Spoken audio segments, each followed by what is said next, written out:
प्राध्यापक डाक्टर धनेश्वर नेपाल हुनुहुन्छ। महेन्द्र संस्कृत विश्वविद्यालय स्थापना गर्ने कुरामा योगी नरहरिनाथ हाम्रो जन गुरुको अत्यन्त महत्त्वपूर्ण भूमिका थियो।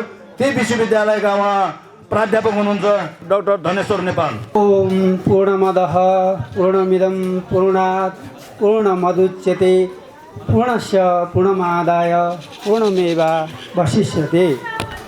सहना भवतु सहनौ भुनक्तु सह वीर्यं करवावहै तेजस्विनावधीतमस्तु मा कश्चित्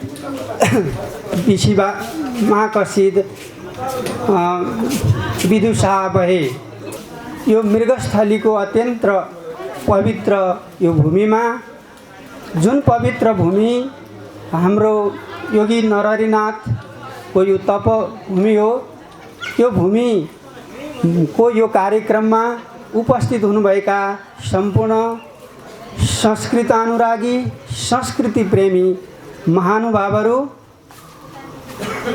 आज अत्यन्त महत्त्वपूर्ण विषयमा हाम्रो ऋषिकेश जङ शाहजीले एउटा राम्रो अभियानको थालनी गर्नुभएको छ। हाम्रो वैदिक संस्कृतिलाई, हाम्रो वैदिक मान्यतालाई, हाम्रो पूर्वीय दर्शनलाई अब पुनर्जीवित गराएर यो राष्ट्रमा पूर्वीय दर्शनको झन्डा गाड्नुपर्छ र एउटा मौलिक अर्थनीति अब निर्माण गर्नुपर्छ। मौलिक शिक्षा नीति हामीले अब लागू गर्नुपर्छ र त्यही आधारमा नेपालको शिक्षालाई एउटा मौलिक नीतिको आधारमा सुधार गरेर नेपाललाई समृद्ध बनाउनुपर्छ भन्ने अभियान एउटा युवाले सञ्चालन गर्नुभएको छ। त्यसमा जोडिन पाउँदा मैले गौरवको अनुभव गरेको छु। वास्तवमा संस्कृत भनेको धर्म, संस्कृति, साहित्य, सभ्यता, कला, संस्कृतिको एउटा विशाल भण्डार हो। संस्कृतम संस्कृते मूलम भनिन्छ। संस्कृतिको मूल, त्यसको आधार, संस्कृतिको जग भनेकै संस्कृत हो। संस्कृति भनेको के हो?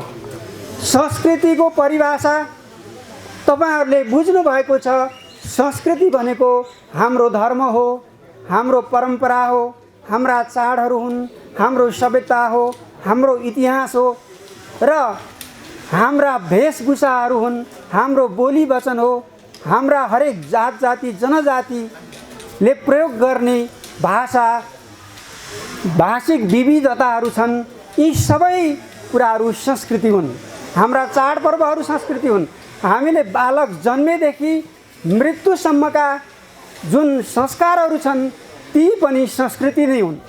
त्यसकारण यो संस्कृतिको मूल आधार भनेकै संस्कृत हो भनिएको हो।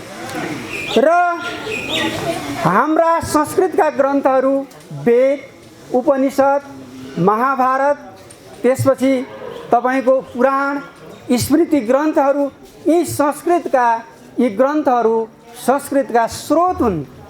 हो तिनै संस्कृतका ग्रन्थहरूले दिएका मूल वचनहरू, नीति वचनहरू, तिनले दिएका चरित्रका कुराहरू, आत्मज्ञानका कुराहरू, आत्मसाक्षात्कारका कुराहरू, यी सबै कुराहरू संस्कृतले चाहिँ हाम्रो नेपाली समाजमा हाम्रा ऋषिमुनिहरू, हाम्रा तपस्वीहरूले हजार वर्ष तपस्या गरेर प्राप्त गरेका ज्ञान गुणका कुराहरू हुन्। आज मसँग धेरै कुराहरू थिए, तर श्रोताहरू घट्दै जानुभएको छ र हामी वक्ताहरू मात्रै रहने हो कि भन्ने परिस्थिति पनि देखिएको हुनाले म धेरै कुराहरू गर्न चाहन्न। तर आज संस्कृतलाई कहिलेबाट उपेक्षा गरियो भन्नुहुन्छ भने 2028 सालमा जब राष्ट्रिय शिक्षा नीतिबाट संस्कृतलाई माध्यमिक तहमा भएको संस्कृतलाई हटाइयो, त्यसपछि हाम्रो देशमा एउटा पाश्चात्य संस्कृतिलाई प्रवर्धन गर्ने खालको, पाश्चात्य ज्ञानलाई प्रवर्धन गर्ने खालको शिक्षा नीति ल्याइयो। त्यसपछि हाम्रो धर्म संस्कृति, हाम्रो वैदिक परम्परा, हाम्रो पूर्वीय दर्शनका ज्ञान गुणका कुराहरूबाट हाम्रा बालबालिकाहरू वञ्चित हुँदै गइराखेको अवस्था छ। अब संस्कृतमा के छ त भन्दा, म खगोल शास्त्रको विद्यार्थी हुँ। मैले विद्यार्थीहरू भनेको म खगोलशास्त्र पढाउने विद्यार्थी हुँ। यो खगोलशास्त्र भनेको के हो त भन्दा ज्योतिष हो। ज्योतिष भनेको ज्योतिषका दुईटा अङ्ग छन्, एउटा फलित ज्योतिष, एउटा सिद्धान्त ज्योतिष। समग्र गणित विज्ञान पनि ज्योतिषभित्र छ भने तपाईँ हाम्रो भूत भविष्य र वर्तमान आकाशीय पिण्डहरूको आधारमा तपाईँको मानव जीवनमा प्रकृतिमा के प्रभाव पर्छ भन्ने कुराको ज्ञान पनि ज्योतिषले दिन्छ। र ज्योतिष भनेको कालबोधक शास्त्र हो। काल भनेको समय हो। आज तपाईँको हरेक जीवनीहरू, हरेक दैनिक तपाईँहरू उठेदेखि तपाईँहरू बेलुका रातिसम्मका हरेक समयका गतिविधिहरू त्यही कालभित्र आश्रित छन्। र ज्योतिष भनेको त्यो मात्रै होइन, ज्योतिष भनेको ब्रह्माण्डको उत्पत्तिदेखि लिएर ब्रह्माण्डको रहस्यदेखि लिएर तपाईँको पञ्चभौतिक तत्त्व पृथ्वी, जल, तेज, वायु, आकाशको बारेमा त्यो कसरी उत्पत्ति भयो भन्ने कुरा पनि हाम्रो ज्योतिष शास्त्रमा छ। त्यति मात्रै होइन, ग्रहहरू र आकाशमा भएका नक्षत्र ताराहरूको उत्पत्ति, तिनीहरूका गति स्थितिको अध्ययन पनि ज्योतिष शास्त्रमा हुन्छ। यसैले ज्योतिष शास्त्र वेदबाट आएको, वेदको 6औँ एउटा शब्दशास्त्र मुखम ज्योतिषम चक्षुषी श्रोतमुक्तम च निरुक्तम च कल्पकरौ यातु शिक्षास्य वेदस्य सा नासिका पादपद्मद्वयम छन्द आद्यर्बुधे। यो जति वेदमा समस्त ज्ञानहरू चाहिँ को एक मुष्ट महासागर वेद हो। त्यो वेद चाहिँ षडङ्ग अङ्गका रूपमा विभक्त भएपछि यसका शाखाहरू भिन्न भिन्न हुनु पुगे। अहिले आधुनिक शिक्षाको कुरा गर्नुहुन्छ भने आधुनिक शिक्षामा कुनै त्यस्तो शाखा छैन जो हाम्रो वेदमा नभएको होस्। वेदमा सबै कुरा छ। वेदमा योग छ, योगः चित्तवृद्धि निरोधक। यो योग भनेको कहाँबाट आयो त? श्रीकृष्ण यसका प्रवर्तक हुनुहुन्छ, भगवान् श्रीकृष्ण। भगवान् श्रीकृष्णले अर्जुनलाई उपदेश गर्नुभयो, योगस्थ कुरु कर्माणि सङ्गम त्यक्त्वा धनञ्जय। योग गर, त्यसपछि कर्म गर। तिमी आफ्नो कर्ममा जाऊ, पहिला योगबाट ऊर्जा ल्याऊ, शक्ति ल्याऊ, तिम्रो आफ्नो अन्तरमा रहेको आत्मालाई, विशुद्ध चेतनालाई जगाऊ, अनि तिमी कर्ममा जाऊ भनेर अर्जुनले उपदेश गर्नुभएको यो योग हो। अनि त्यसैलाई पतञ्जलिले भन्नुभयो योगः चित्तवृत्ति निरोधक। तपाईँभित्रका आकाङ्क्षाहरू, तपाईँभित्रका वृत्तिहरू, मनोकाङ्क्षाहरूलाई नियन्त्रण नगरेसम्म, इन्द्रियलाई नियन्त्रण नगरेसम्म तपाईँले कुनै पनि काम सिद्ध गर्न सक्नुहुन्न। त्यसैले योगले चित्तवृत्ति निरोधक भनेको हो। र त्यसैले योग भनेको अन्तःकरणलाई शुद्ध गर्ने एउटा माध्यम हो। त्यस्तो कालजयी विद्या यही संस्कृतभित्र छ। अर्को भनेको प्राकृतिक चिकित्सा। प्राकृतिक चिकित्सा भनेको मानवलाई मात्रै उपचार गर्ने पद्धति होइन, यसले पञ्चभौतिक तत्त्वलाई, पृथ्वी, जल, तेज, वायु, आकाशलाई पनि यसले शुद्ध गराउँछ, त्यसको पनि उपचार गर्छ। अथवा प्राकृतिक चिकित्सा भनेको के हो त भन्दा माटोको उपचार गर्ने प्रविधि, वायुको उपचार गर्ने पद्धति, आकाशको उपचार गर्ने पद्धति, यो चाहिँ प्राकृतिक चिकित्सा हो। यो प्राकृतिक चिकित्सा पनि केमा छ त भन्दा संस्कृतमा नै छ। त्यति मात्रै होइन, आयुर्वेद, आयुर्वेदका ज्ञाता डाक्टर रामचन्द्र अधिकारी तपाईँहरूको बिचमा हुनुहुन्छ। त्यो आयुर्वेद भनेको यति विशाल छ कि हाम्रो मौलिक एउटा प्राकृतिक चिकित्सा हो, जसको आधारमा हामी समृद्ध नेपालको परिकल्पना गर्न सक्छौँ। हाम्रो नेपाल यति धेरै सम्भावनाहरू बोकेको छ।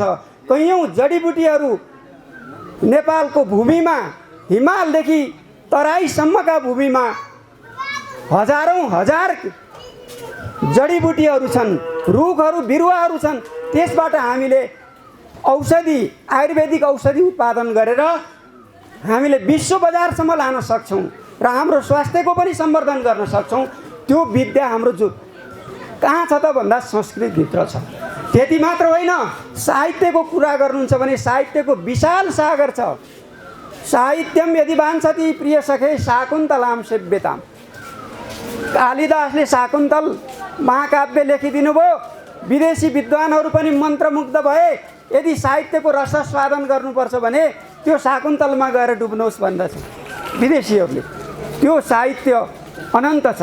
भाषा व्याकरण भन्नुहुन्छ भने नेपाली भाषाको 50 55-85% भन्दा बढी शब्दहरू संस्कृतका छन्। त्यति मात्र होइन, भारोपेली परिवारका धेरै शब्दहरू संस्कृतबाट गएका छन्। अङ्ग्रेजी, इटालियन, जर्मन भन्नुहोस्, संसारको कुन भाषा छ, कुन भाषाको व्याकरण छ संस्कृतबाट प्रभावित नभएको होस्, त्यस्तो भाषा हो हाम्रो संस्कृत।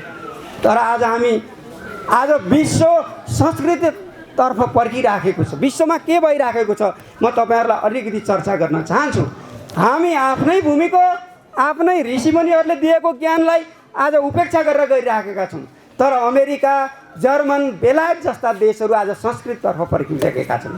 नासा भनेको अन्तर्राष्ट्रिय स्तरको जुन वैज्ञानिक संस्था छ, विज्ञान जहाँ आविष्कार गरिन्छ, त्यो नासाले आज संस्कृतलाई हेरिराखेको छ। आज नासाले एउटा योजना बनाएको छ, अरबौँ रुपियाँ संस्कृतको अनुसन्धानमा खर्च गरिराखेको छ।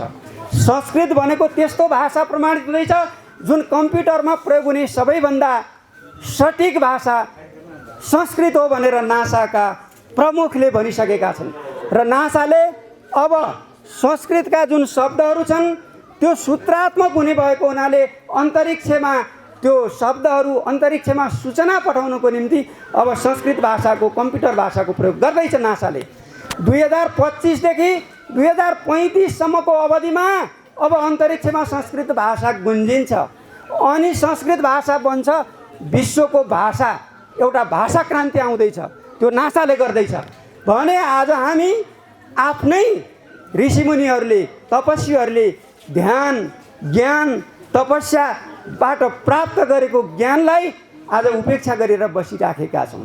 र म अन्तिममा के भन्न चाहन्छु भने अब हामीले संस्कृत मात्रै भनेर हुन्न, यसलाई आधुनिकतासँग जोड्नु पर्दछ, युवाहरूको आवश्यकतासँग यसलाई जोड्नु पर्दछ, देशको आवश्यकतासँग यसलाई जोड्नु पर्दछ। किनभने हामीसँग प्राविधिक शिक्षाहरू छन्, ज्योतिष, योग, प्राकृतिक चिकित्सा, यी भनेका प्राविधिक विषय हुन्। जनजीविकाका कुराहरूसँग यी गाँच्न सक्दछौँ हामी। यिनलाई हामी प्राविधिक शिक्षाका रूपमा गाँच्न सक्दछौँ, यिनीहरूलाई रोजगारीका रूपमा हामी रूपान्तरण गर्न सक्छौँ। आवश्यकता छ भने तिनीहरूलाई जोडेर आधुनिकतामा ढालेर त्यो खालको योजना र कार्यक्रम बनाउन आवश्यक छ। आज सरकारले माध्यमिक तहसम्म संस्कृतलाई वैकल्पिकमा राख्दैछ भन्ने सुनेको छु, त्यसलाई पनि हामीले स्वागत गरौँ। तर अब त्यतिले पुग्दैन। अब हाम्रा सन्ततिहरूलाई हामीले सत शिक्षा दिने हो भने हामीले अब संस्कृतलाई अनिवार्य बनाउनु पर्छ। 1 कक्षादेखि हामीले 12 कक्षासम्म संस्कृतलाई अनिवार्य बनाउनु पर्दछ। तपाईँहरूलाई थाहा छ आज जर्मन, बेलायत, Australia, America, Austria, German, Japan धेरै जसो शक्तिशाली राष्ट्रहरूले संस्कृतको महत्त्व बुझिसके। उनीहरूले नर्सरीबाट आफ्ना विद्यार्थीहरूलाई गीता पढाउन थाले, हाम्रा संस्कृतका नीति वचनहरू पढाउन थाले, संस्कृतलाई अनिवार्य रूपमा राख्न थाले। अब हामी कुहिरोको काग जस्तो हामी हराइराखेका छौँ।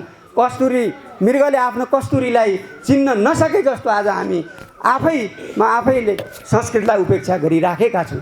त्यसैले म अब यहाँ धेरै विद्वानहरूले धेरै कुराहरू राख्नुभएको छ र कतिपयले जातभातका कुरा पनि गर्नुभयो।